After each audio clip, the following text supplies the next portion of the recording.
Good evening and welcome.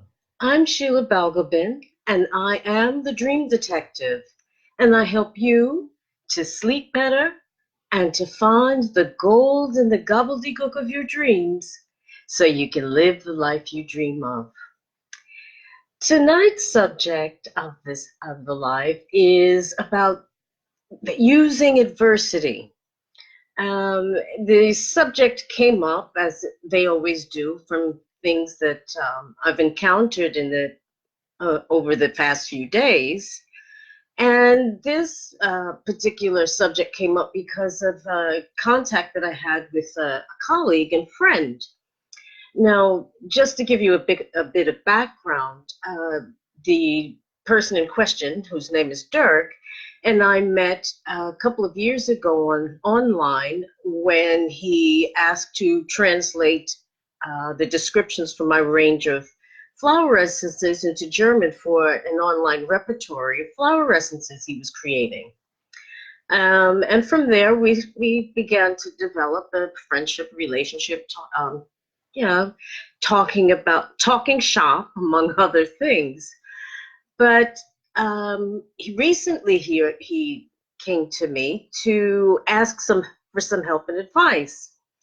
And the reason why was that apparently his dad had been diagnosed with dementia, and it left him naturally unsettled, and unsure quite what to do. And being that I've had experience working with people living with dementia, he asked for some advice about different things like aromatherapy, different things that could help to slow down the rate of the progression of the problem, but also to ensure a quality of life for as long as possible.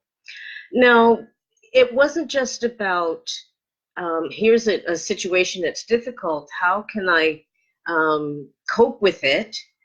But Dirk went beyond that. He actually went looked into courses. He was taking online courses, looking at how to deal with dementia and how families can best support people with dementia, and is even enrolling for a course to be able to work with people on a regular basis in some way around dementia. Now, he didn't have to do all of that. He could have simply collapsed into either woe is me, victim status, or denial, or any other number of things that he could have done. But he stepped up to the plate and used that adversity not only to inform himself so that he was better prepared for what was to come, but also look at it as a possible additional career path in order to be able to help others to cope just as he's learning to cope. And this is what I mean about using adversity. Now, so when a situation arises and you have to deal with it, you can deny it, you can run away from it, you can become a victim and it's always somebody else's fault and do nothing about it, or you can face it. You can use it to your advantage. Now, it's not to say that a situation may cause you to think about taking a course, but it may. Or it may encourage you to volunteer somewhere. Or it just may give you a better understanding of how to deal with the situation. But use that situation as a way of getting through the situation, in essence. Use that situation to just be able to educate yourself, to move into a different frame of mind, to get the support that you need. So this is what I mean, is that how are you using that adversity? And I would challenge you to think about that. when faced with adverse situations, difficult situations, what do you do? How do you deal with them? Do you just fold? Do you run away? Do you go into denial? What do you do? Or do you stand there and deal with the situation to the best of your ability and get support, however that, whatever form it may take, to help enable you to do that? I would challenge you to think about that. Where in your life that you're faced with in difficult or impossible situations, how are you responding to them? Are you using that as a springboard to something that will give you a better understanding, greater peace of mind, resolving the situation? What are you doing? It's seems like a simple thing, that, oh, well, I deal with things. Yes, we deal with things, we handle things, but do we do it in a way that enriches us? Or do we do it in a way that just leaves us more angry, frustrated, and bitter than when we started? And this is what I mean about taking full advantage of adversity. There is a blessing to be in everything, even if you have to look very hard sometimes to find it. Now, as I said, I mean, she used the example of my friend.